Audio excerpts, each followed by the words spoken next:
क्या क्या बातें कही जाती हैं, यकीनन पार्टी उसको भी गंभीरता से उस पर भी समीक्षा करने का काम करेगी। पिछली बार के बजट में क्या क्या वादे किए गए थे, कितने वादे पूरे किए गए, इस बार के बजट में क्या क्या ये नई घोषणा करेंगे, सकारात्मक दृष्टि से भी हम लोग देखने का काम करेंगे। ऐसा नहीं है कि हम लोग सिर्फ खामियां ही ढूंढने की बात इस बजट सत्र में। और पैसा भ्रष्टाचार की देन चढ़ाने के लिए मुख्यमंत्री जी के पास है, महंगी बिजली खरीदने के लिए इनके पास पैसा है, पर जब छात्रों की बात आती है, बिहार के भविष्य की बात आती है, तो ये बोलते हैं भैया पैसा नहीं है इनके पास। छात्रों के अकाउंट में जाने के अलावा बाकी सब जगह जा रहा है। ये भी अपने में एक बहुत बड़ा भ्रष्टाचार है। और ये मैं नहीं कह रहा भैया, ये कैग की रिपोर्ट है। कैग की रिपोर्ट आप बोलेंगे, मैं आपके साथ में साझा भी करूंगा, बट ये कैग की रिपोर्ट कहती है कि किस तरीके से इस पैसे का इस्तेमाल छात्रों के लिए होना चाहिए। छात्रवृत्ति के इस पैसे का इस्तेमाल आप विभिन्न तरीके के और कार्यों के लिए कर रहे हैं। परिणाम स्वरूप केंद्र सरकार ने कई योजनाओं में इनको राशि आवंटित करना कम कर दिया। जब SC/ST योजना के तहत जहां पर अनुसूचित जाति जनजाति से आने वाले छात्रों को स्कॉलरशिप देकर उनको उनकी हैंड होल्डिंग करने का प्रयास सरकारों के द्वारा किया जाता है। और इसमें केंद्र सरकार, राज्य सरकार, दोनों सरकारें इसमें मिलकर काम करती हैं। जहाँ पे 60% पैसा केंद्र सरकार का लगता है, तो वहीं 40% पैसा इसमें राज्य सरकार के द्वारा दिया जाता है। ये लंबे समय से चली आ रही ये योजना। सामाजिक न्याय और अधिकारिता मंत्रालय भारत सरकार के पोस्ट मैट्रिक स्कॉलरशिप अनुसूचित जाति जनजाति योजना दिशा निर्देश 2021 को बिहार में तत्काल लागू करने हेतु अनुसूचित जाति अनुसूचित जनजाति कल्याण विभाग भारत सरकार बिहार सरकार अधिसूचना जारी करे, ताकि उसको इम्प्लीमेंट किया जा सके और ये फ्री शिप कार्ड का लाभ बिहार के भी अनुसूचित जाति जनजाति के छात्र उठा सकें। दोस्तों नमस्कार, बहुत स्वागत आपका चौकस भारत में। मैं आपका दोस्त ब्रजेंद्र। विधानसभा सत्र शुरू हो चुका है, या यूँ कहें कि सरकार और जो विपक्ष में बैठे लोग हैं अब एक दूसरे की बातों को बड़े ध्यान से सुनते नजर आएंगे। जो बात पसंद नहीं आएगी उस पर कई बार वहाँ जो मेज है उसकी आवाज़ भी स्पष्ट सुनाई देगी। चलिए, उससे पहले लोजपा रामविलास के राष्ट्रीय अध्यक्ष चिराग पासवान एक प्रेस कॉन्फ्रेंस करते हैं, और प्रेस कॉन्फ्रेंस में दरअसल वो दलित मुद्दों पर आगे बढ़ते हुए दिखाई दे रहे हैं। पहले सुन लीजिए क्या कुछ कह रहे हैं दलितों को लेकर चिराग पासवान जी। मैं मौजूदा बिहार की सरकार और हमारे मुख्यमंत्री आदरणीय नीतीश कुमार जी जो बड़े बड़े वादे करते हैं, पर कैसे ये सरकार और मुख्यमंत्री नीतीश कुमार दलित विरोधी हैं।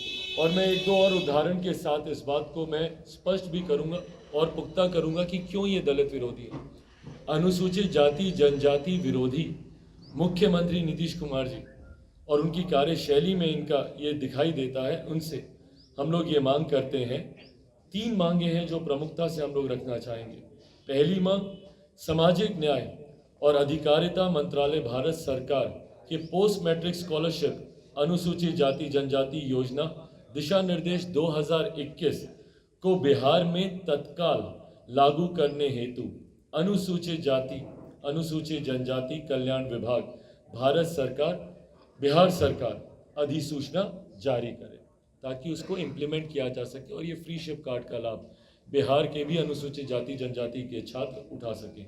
दूसरी मांग, पोस्ट मैट्रिक स्कॉलरशिप SC योजना दिशा निर्देश 2021 के प्रावधानों के अनुसार योग्य अनुसूचित जाति के विद्यार्थी को फ्री शिप कार्ड जारी करने तथा पूर्ण ट्यूशन फी, हॉस्टल फी एवं अन्य अनिवार्य फी का भुगतान DBT के माध्यम से छात्रों के बैंक खाते में करने का निर्देश SC/ST कल्याण विभाग बिहार सरकार अपने अधिकारियों को करने के लिए कहे।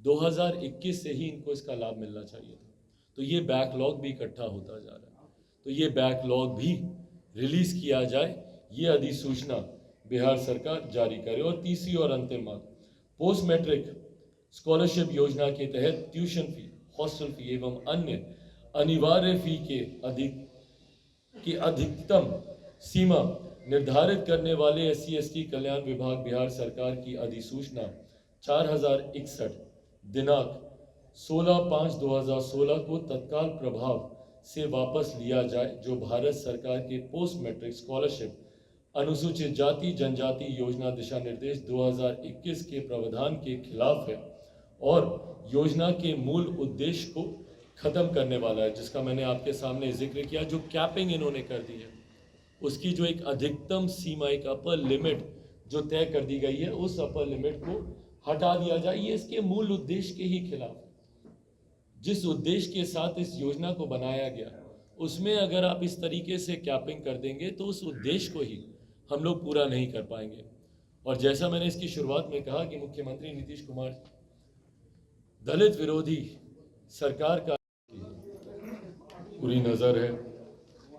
बिहार के हित को मद्देनज़र रखते हुए इस बार बिहार सरकार के द्वारा बिहारियों के लिए बजट में क्या क्या बातें कही जाती हैं, यकीनन पार्टी उसको भी गंभीरता से उस पर भी समीक्षा करने का काम करेगी। पिछली बार के बजट में क्या क्या वादे किए गए थे, कितने वादे पूरे किए गए, इस बार के बजट में क्या क्या ये नई घोषणा करेंगे, सकारात्मक दृष्टि से भी हम लोग देखने का काम करेंगे। ऐसा नहीं है कि हम लोग सिर्फ खामियां ही ढूंढने की बात इस बजट सत्र में पेश किए जाने वाले बजट को लेकर हम लोग करेंगे। जो सकारात्मक बातें हैं उसको ज़रूर हम लोग सराहने का भी काम करेंगे, पर हाँ, ये तुलना ज़रूर की जाएगी कि पिछली बार बजट में क्या क्या बातें कही गई, उनको कितना पूरा किया गया और इस बार के बजट में क्या क्या नई बातें कह रहे हैं। और वैसे भी मुख्यमंत्री नीतीश कुमार जी, कई ऐसे विषय हैं जो वो जानते हैं कि गलत हैं, उसके बावजूद जब वो उन विषयों का संरक्षण करते हैं। पिछली बार मैंने कहा था कि हम लोग अलग अलग विषयों पर हम लोग सरकार का रिपोर्ट कार्ड हम लोग जारी करेंगे। बिजली को लेकर हम लोगों ने इस विषय को हम लोगों ने उठाया था और उस पर जिस तरीके से उनके उस विभाग के मंत्री का बयान आया, और या फिर जिस तरीके से मुख्यमंत्री नीतीश कुमार जी ने स्वयं, उस कार्यक्रम में आप सब लोग मौजूद होंगे, कार्यक्रम किसान समागम को लेकर था और उस पर मुख्यमंत्री जी ने अपने संबोधन में चर्चा करते करते उन्होंने ये बात कही थी कि अरे कुछ लोग हैं जो मुफ्त की बिजली की बात करते हैं।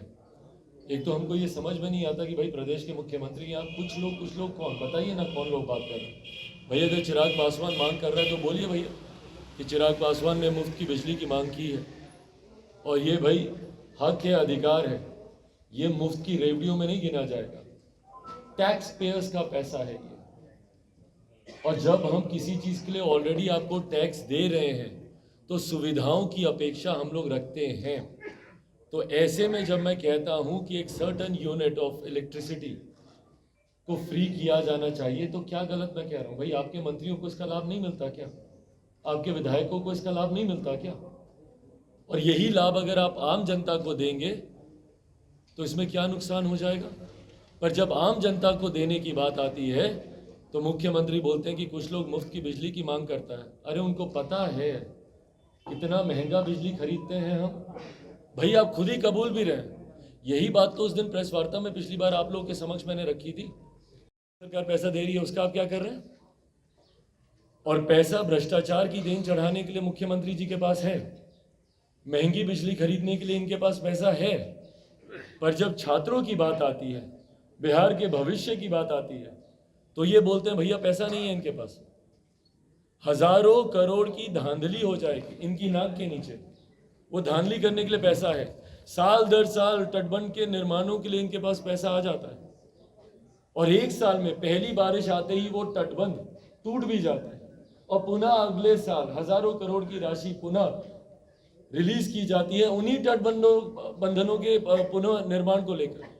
ये सब पैसा कहां से आ जाता है? और भाई आप प्रायोरिटाइज करेंगे कि नहीं करेंगे? बिहार के युवा, बिहार के छात्र आपकी प्राथमिकता में मुख्यमंत्री नीतीश कुमार जी हैं कि नहीं है? या पूर्णतः आप युवा विरोधी हो गए? आपको प्रायोरिटाइज करना होगा कि भाई कौन सी योजना में पहले आपको पैसा देना है। बजटिंग इसी को तो कहा जाता है। तो इस्तेमाल करना चाहिए छात्रवृत्ति का ये पैसा, ये पैसा छात्रों के अकाउंट में जाने के अलावा बाकी सब जगह जा रहा है। ये भी अपने में एक बहुत बड़ा भ्रष्टाचार है। और ये मैं नहीं कह रहा भैया, ये कैग की रिपोर्ट है। कैग की रिपोर्ट आप बोलेंगे, मैं आपके साथ में साझा भी करूंगा, बट ये कैग की रिपोर्ट कहती है कि किस तरीके से इस पैसे का इस्तेमाल छात्रों के लिए होना चाहिए। छात्रवृत्ति के इस पैसे का इस्तेमाल आप विभिन्न तरीके के और कार्यों के लिए कर रहे हैं। परिणाम स्वरूप केंद्र सरकार ने कई योजनाओं में इनको राशि आवंटित करना कम कर दिया, या कुछ जगह तो ऐसी जानकारी आ रही है कि भैया प्रधानमंत्री आवास में पैसा रोक दिया गया। क्यों? क्योंकि उस पैसे का इस्तेमाल नहीं किया जा रहा। आप बार बार बात करते हैं भैया विशेष राज्य का दर्जा मिले, विशेष राज्य का दर्जा मिले, तो जो आपको पैसा मिल रहा है ऑलरेडी केंद्र सरकार से, पहले उसका तो यूटिलाइजेशन ढंग से हो। उस पैसे का तो आप इस्तेमाल आप कर नहीं पा रहे। कितनी ऐसी केंद्र सरकार की योजनाएं हैं जिसकी राशि वापस चली जाती है, लौटानी पड़ती है। क्यों? क्योंकि उसका इस्तेमाल नहीं हो रहा।